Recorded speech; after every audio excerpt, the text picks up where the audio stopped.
Two different sacrifices. One is the Levitical priesthood. The other one is Christ and the Melchizedek priesthood. These two priesthoods are so important.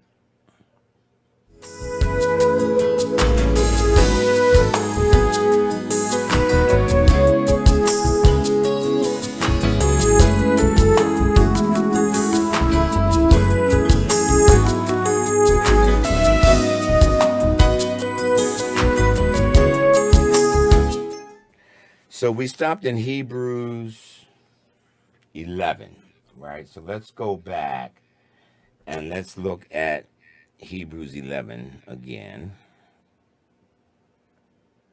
And I want to touch on the first part of Hebrews 12. Okay, this is about where we stopped.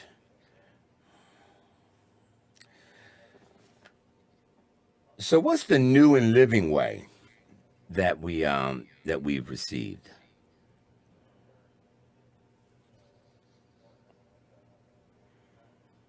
Got to go back a couple weeks.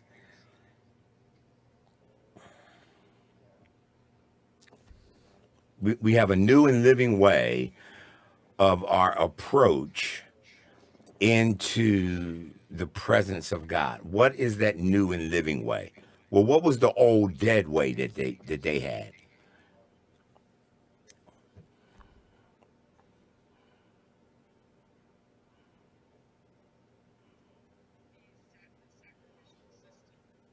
The sacrificial. Yes. Yes. Two different sacrifices. One is the Levitical priesthood. The other one is Christ and the Melchizedek priesthood. These two priesthoods are so important. And to understand the difference, because they represent a different approach to the Father. So in Hebrews 11, we talked about the others in verse 36. Others had trial of cruel mocking, scourging, moreover, bonds and imprisonment. They were stoned, they were sawn asunder, they were tempted, were slain with the sword, wandered about in sheepskins, goatskins, being destitute, afflicted, and tormented. If you thought that's what the call of Christ was going to entail, how quickly would you sign up? Because again, in the West, Christianity is presented almost as an escape.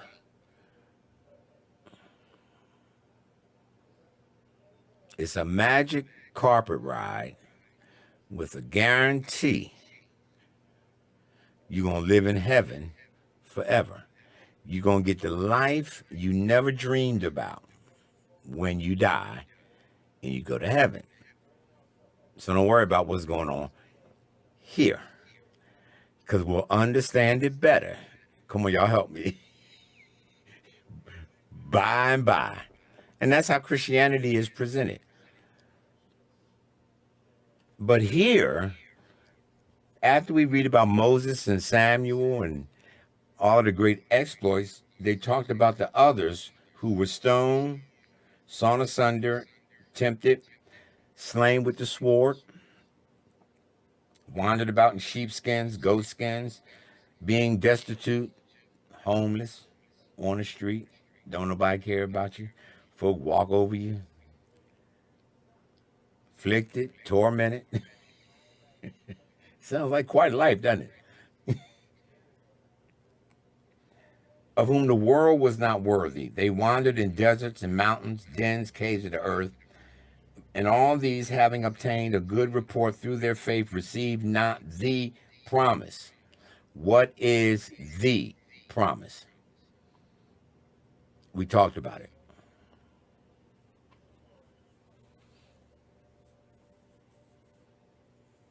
The new covenant. And what's entailed in the new covenant?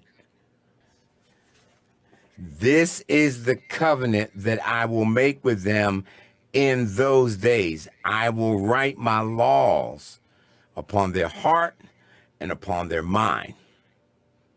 I will put a new spirit in them. They will be my people. I will be their God. That is the new covenant.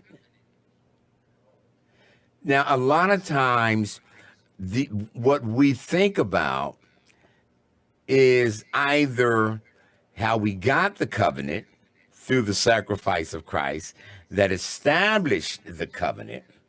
One of the benefits is now I'm forgiven of my sin. So we tend to be, oh, thank you, Holy Spirit. We tend to stay in the outer court. What happened in the outer court? Y'all know the court I'm talking about, right? The tabernacle. We still in the book of Hebrews. So in the outer court, what was there? The outer court, where when you're going in, the first thing was, well, you had the laver, the water, you wash.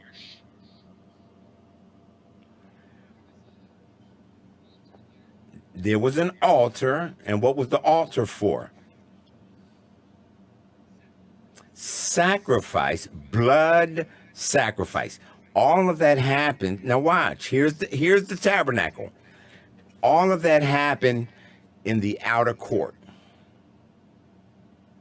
where everybody could go.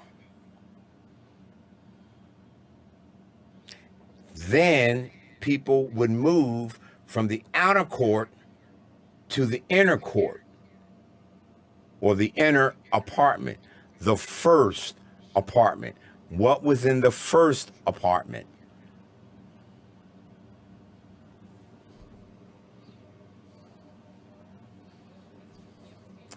The lampstand, the showbread, altar of incense. Lampstand was the light, showbread is the word, and your prayers. That's what's in the second apartment, or the first apartment. Second, I'll say this because y'all like this word, second dimension. No, that was in. So you move from being washed and the shedding of the blood, that's the outer court. But then you had the first apartment that had the altar incense, the manna, and the table of showbread, or that was the manna, the lampstands. You had the three. Who went in there?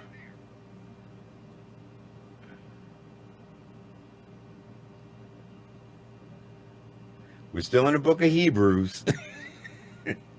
The priest. But beyond the veil is another apartment. The outer court, inner court, but then you had the, what's it called? The Holy of Holies. What was in the Holy of Holies?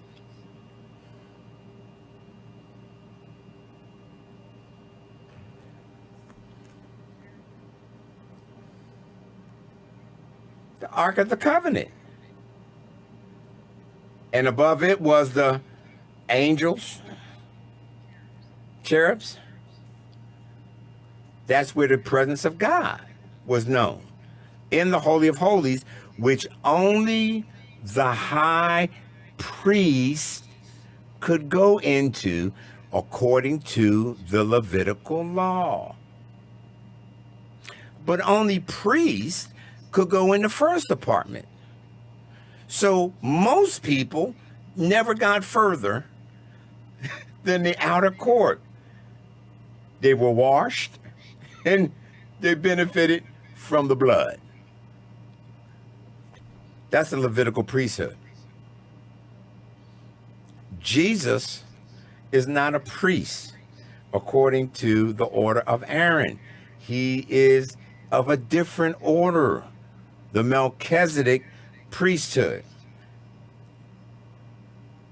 which means since we are priests along with Christ, we're part of the what priesthood?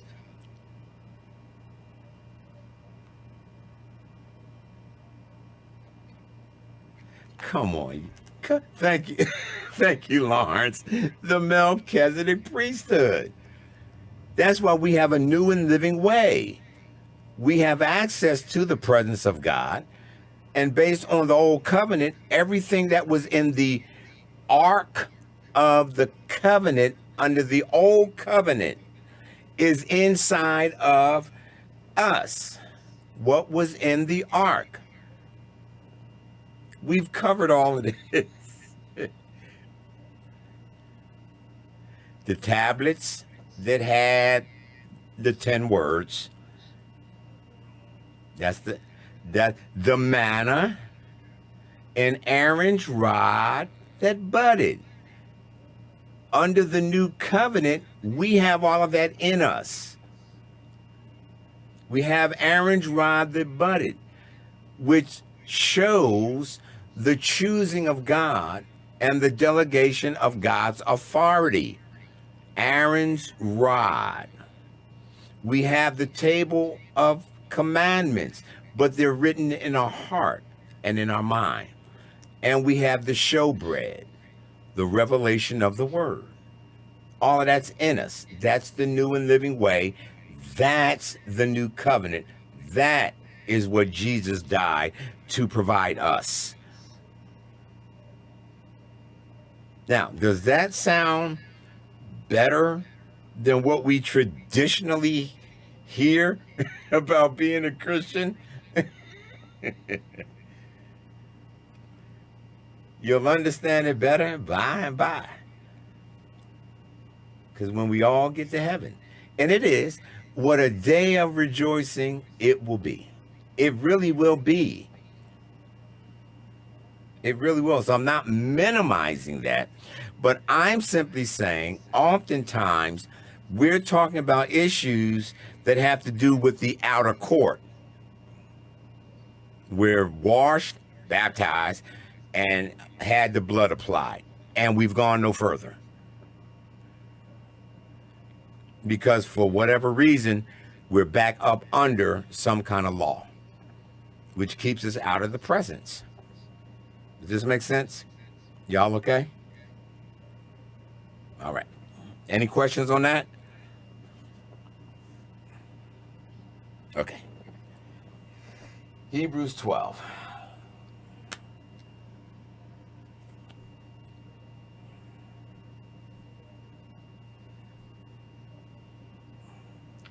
Therefore, why does he say therefore? Why does he start chapter 12 with the word therefore? What is therefore? Therefore,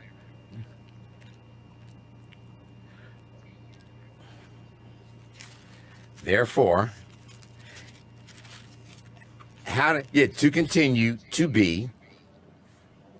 What's implied if he starts with therefore?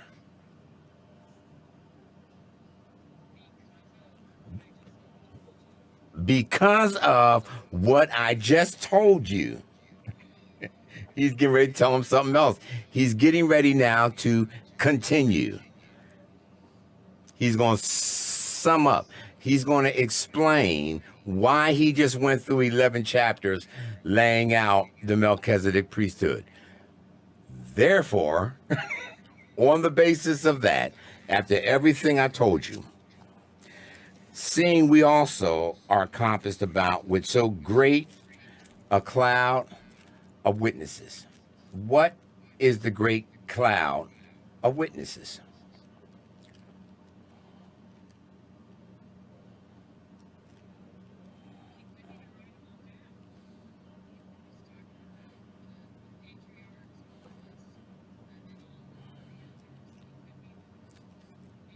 Yes. That is the great cloud of witnesses. Everybody he talked about in chapter 11 and those he didn't, and those that were living at that time.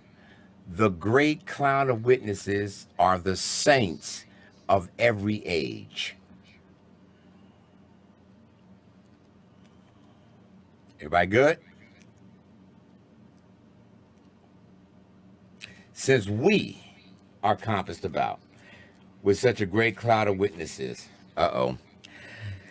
let us lay aside every weight and the sin that does so easily beget us, and let us run with patience the race that is before us.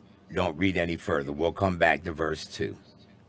On the basis of everything he says, let us. Now, what does let us imply? If I were to tell you, let us meet together next week, what is being implied? That you have a what in the matter? You have a say so. You have a choice in the matter. Let us lay aside every weight and the sin that does so easily beset us. Is he implying that we have the power, the right, and the choice to put off the things that weigh us down and to lay aside the sin that we keep saying we can't stop? He said, let us lay it aside.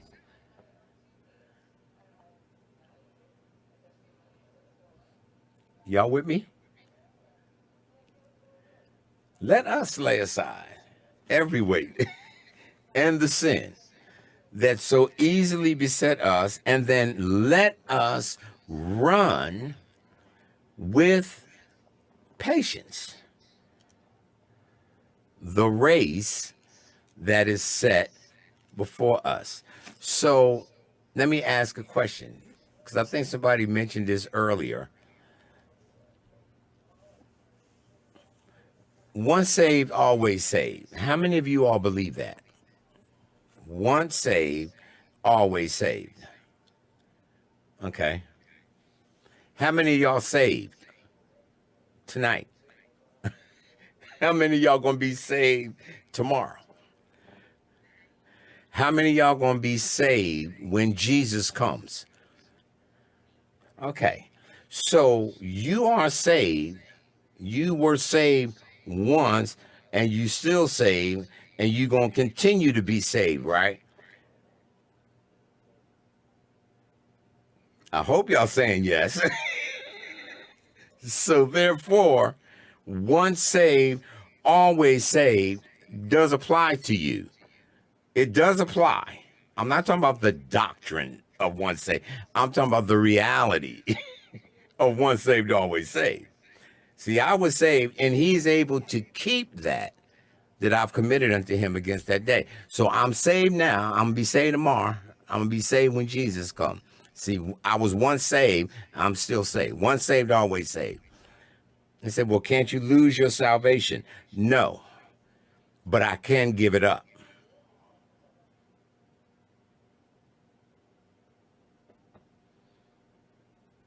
Why y'all looking at me in that tone of voice? I can't give it up. I have a choice. I can choose not to run and finish my race. Is it because God couldn't keep me? No. It's because I decided I ain't want to be kept.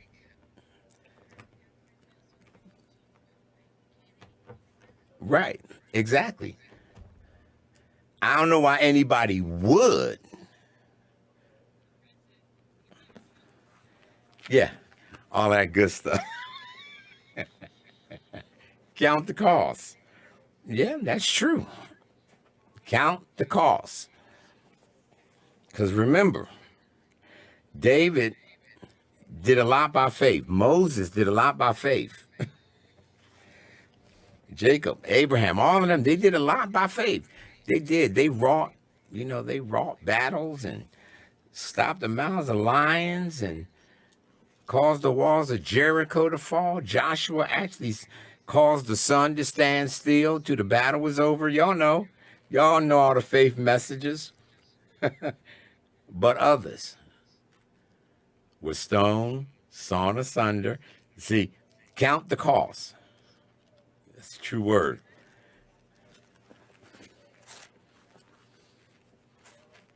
I don't know. Who? Oh, yeah. Yeah. They'd have to go through all of that again. And chances are, if they chose to walk away, they probably wouldn't have to get baptized again anyway. Because they're probably not going to choose to come back. So again, we are quick to say people have backslid. All they got to do is not show up to church for a month.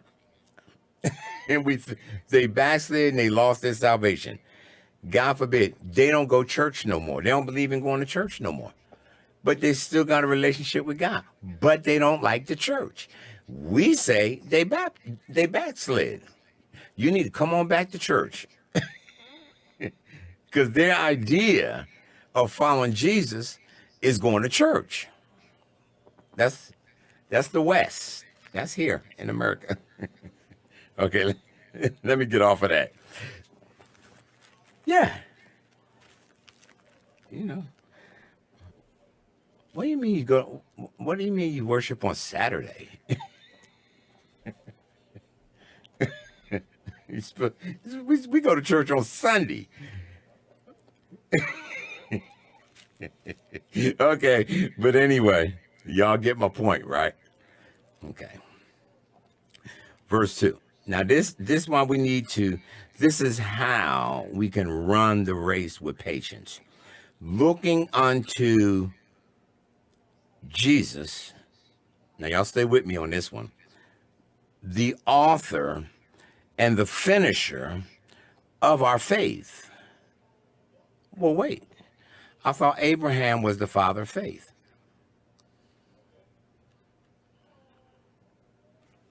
Here, writing to new covenant believers, it says Jesus is the author and the finisher of our faith. So despite what Abraham and Moses and all of them folk did, all of them, we're looking to Jesus, who's the author and the finisher of our faith. I mean, I appreciate everything that the Old Testament saints did, but I ain't worshiping none of them. So you can take down all the idols. I ain't getting into that. Jesus is the author and the finisher of our faith. Do you mean Jesus lived his life by faith, just like we have to do? I thought he was the Son of God.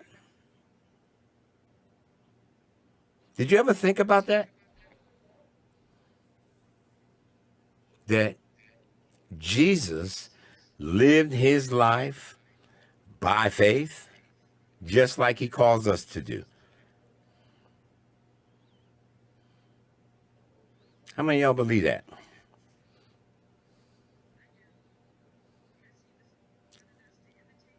Yeah. Yes. That's why he became one of us. Because many people think Jesus did what he did because he was the Son of God. No, he did what he did because he had faith. Hello? All right. Who, now watch this, for the joy that was set before him, he endured the cross, despising the shame, and he sat down at the right hand of the throne of God. who for the joy that was set before him endured the cross. Do you know Jesus died in faith? What do I mean when I say that to you? I'll wait.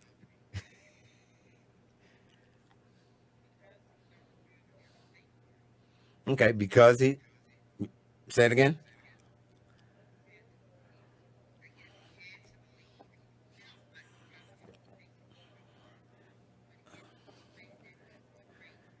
Yes.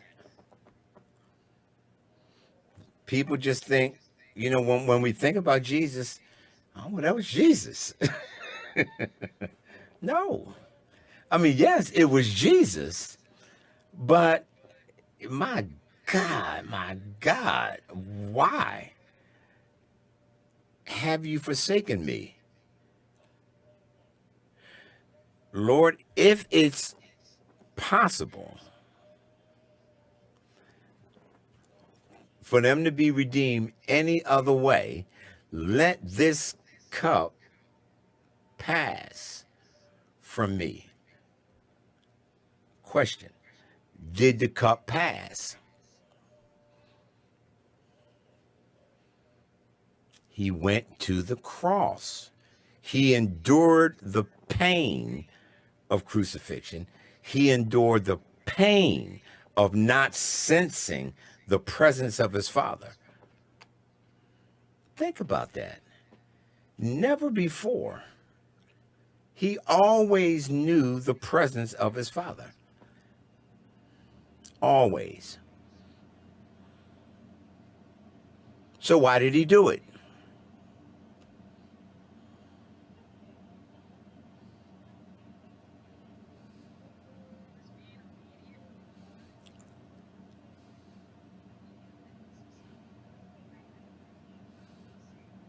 He knew this is the only way people could be saved. Now, the writer Hebrews says, for the joy that was set before him. What was the joy that was set before him? Us. The reality, we would be redeemed and would be with him throughout all eternity. For God so loved the world. See, I'm not sure if this has been minimized, but I don't know. God so loved the world, he gave his only begotten son. The Father loved us enough to give the Son to become what he became. And then once becoming, that same love of wanting our communion and fellowship enabled him to endure the cross, believing, like Marquita said, believing the Father would raise him from the dead. He had no guarantee. He had to do it by faith. The Father said, if you do this, this is what I will do. He had to believe that. And we have his faith. He's the author and the finisher of our faith. That's the same faith that we have because we are in him. So he could say, with God, all things are possible. So let me ask a question. Is the word of faith real?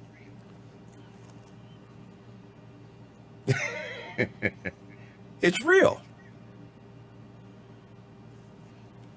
It's real. Look at what people could do by faith. Women received the dead back. Sarah received strength to conceive seed. They received all of these supernatural, miraculous things on the one hand. And the other people had supernatural endurance to go through scourgings, beatings, and everything else, quench the fire. But it's the same faith. So no matter what the circumstance, that faith is powerful enough to get you through.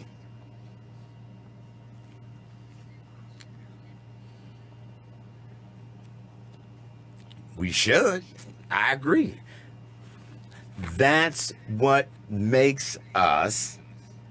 What did Jesus say we would be? You shall be what unto me? Witnesses of what?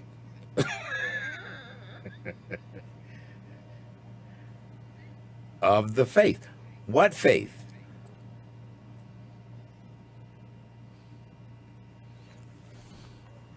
Oh, this is good. What faith? Somebody said it earlier. Okay. Well, no, no. What are you a witness of? What is your witness? What is your witness? That God called Abraham? How you know?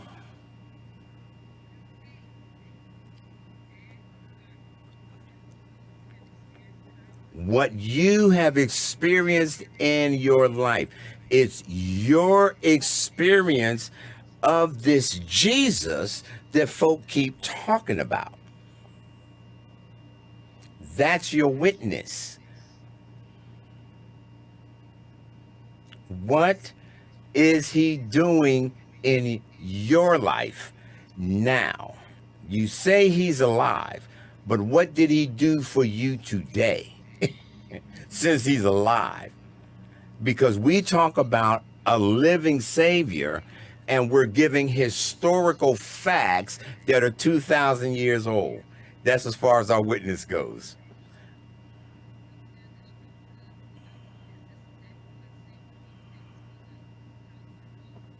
How you know?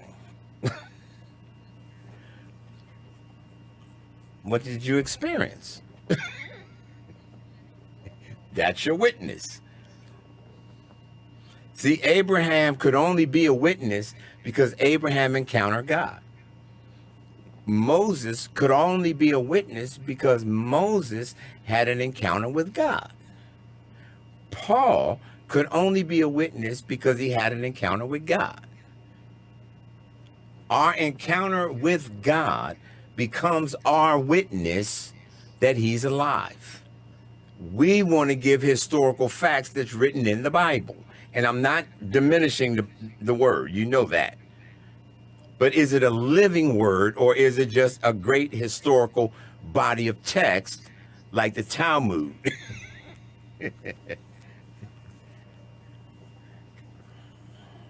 What makes this book any different than any other book about a religious leader? What's the difference with the Bible and the Quran?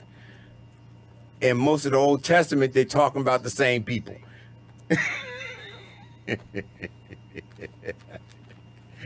Oh my goodness. Are y'all with me? Y'all still with me tonight? I know I'm a little edgy, but looking unto Jesus, the author and finisher of our faith, who, for the joy that was set before him, endured the cross, despised the shame, sat down at the right hand of the throne of God. Now consider him that endures such contradiction of sinners against himself.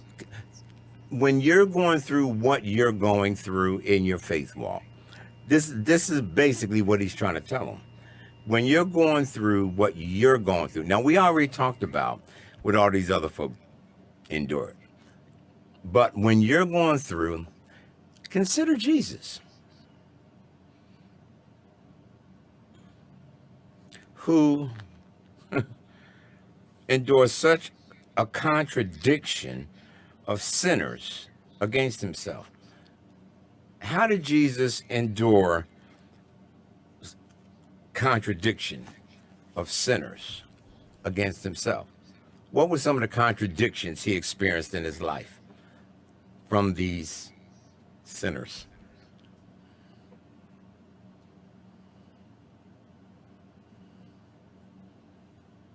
How many of you all have read the New Testament, the Gospels? Okay. What are some of the contradictions Jesus experienced from sinners? He can't be the Son of God.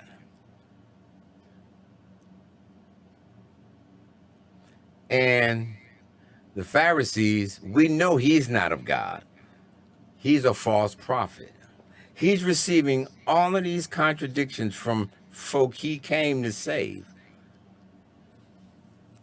And they were doing it and trying to convict him on the basis of him breaking what? Their law. The old covenant Levitical system and all the traditions they built around it. We're still in the book of Hebrews. We're still talking about the law. We're talking about grace. We're talking about covenants. This is all on the basis, remember, therefore, they're accusing him, and he is the living reality of everything they're talking about. How much of a contradiction is that? You're getting ready to die for people who are accusing you of breaking what you gave them.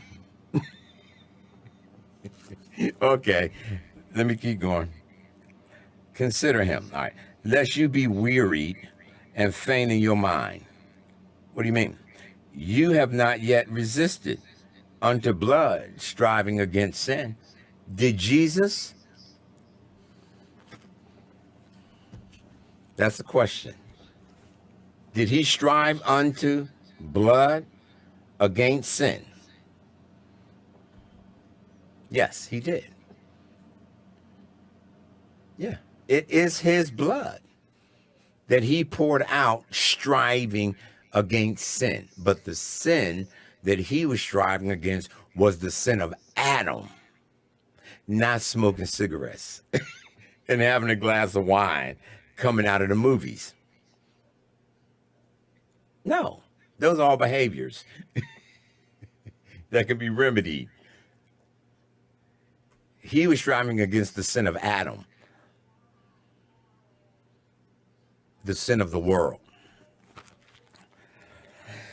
Because you haven't gone that far. And you have forgotten the exhortation that speaks unto you as unto children. My son, don't despise the chastening of the Lord, nor faint when you are rebuked of him. Why? Because the Lord loves and chastens and scourges every son and daughter he received. Since you're in the family, the Father's going to treat you like you're in the family. So that means some discipline. That means the Father's going to rebuke you at times. Y'all know, remember when he rebuked Peter? He was always rebuking Peter because Peter was always putting his foot in his mouth. Always. Did he give up on Peter? Nah. Nah. Did Peter give up on him? Oh, let's stop there for a minute. Did Peter ever deny the Lord?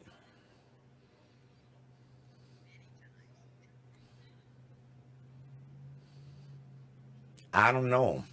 And when was this? When was this? When did he do that big denial? When was that?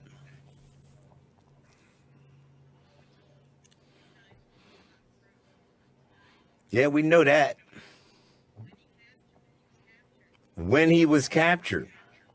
Would that be the night of his betrayal?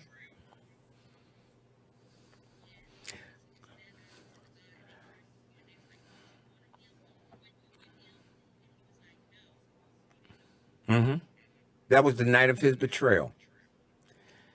That was the same night, on the night he was betrayed, he took bread. Y'all remember this? And he took a cup and he broke bread. And he said, this is the what? blood of the what? Oh, come on, y'all. This is the blood of what? Huh? I know it's why. I know it's why. I know it's when. But why do we even do it? Why do we take communion? In remembrance of him about what? The new covenant. So he could say, this is the blood of the new covenant. This is my body that's broken for you. This do in remembrance. We know it's in remembrance. So you were absolutely right, Lady Nevea. But I'm saying, what are we remembering? Because in Jesus's mind, he's remembering the covenant.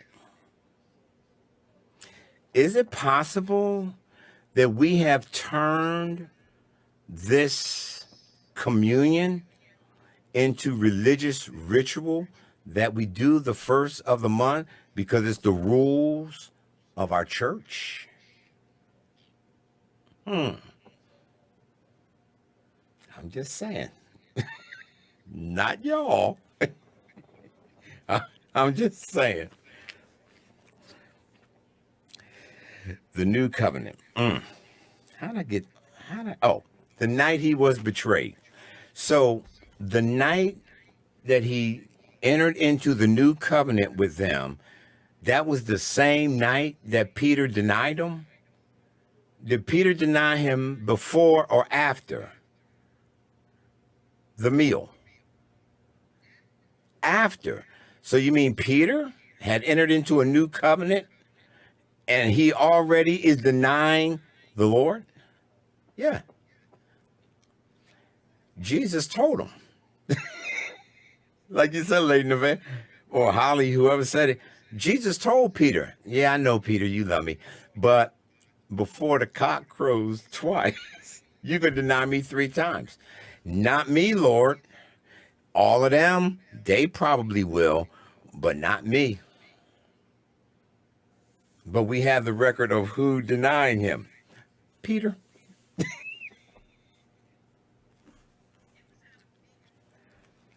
Okay, it was out of fear, which is a natural human reaction.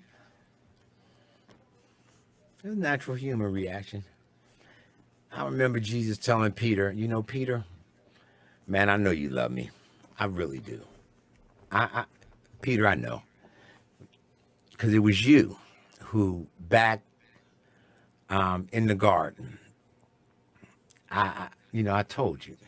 He said, I'm praying for you, Peter, that your what don't fail you. Your faith don't fail you. See, when we start pulling all of this together and it becomes like real world stuff, we can really see where we're at in our walk. I know, Peter, but you're going to deny me. And he did. Jesus didn't give up on him, though. Y'all remember when the women went to the tomb and Jesus was giving them that message? You know what he said in one of the Gospels? Go back and read them sometime, the 3 resurrection stories. He said, go tell my disciples and Peter. Did y'all know that's actually in the Gospel? He said, go tell my disciples and Peter to meet me.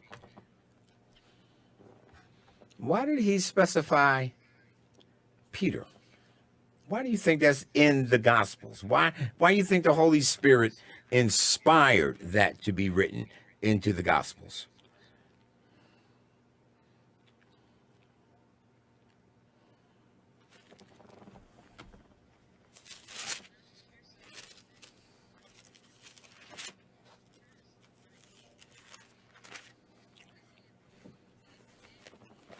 Yeah. He wanted Peter to know. He didn't want Peter to have to carry that weight. He wanted Peter to know, I'm alive. I ain't mad at you. Come meet me where I told you. I already told you what you were going to do. I knew you were going to do it before you did it. Right. Right. And we need to consider that when we're going through our journey. Remember Peter. Think about that. The very night he received the communion, he denied him straight out the gate. And I mean, most of us have not done anything remotely close to what Peter did. And we think God won't hear us. We think God mad at us. Because we're living up under, if our mindset is up under that first covenant with the law, that's exactly what we're going to think. That's all we can think. Because we forgot there's a new and a living way. I hope y'all are enjoying this as much as I am.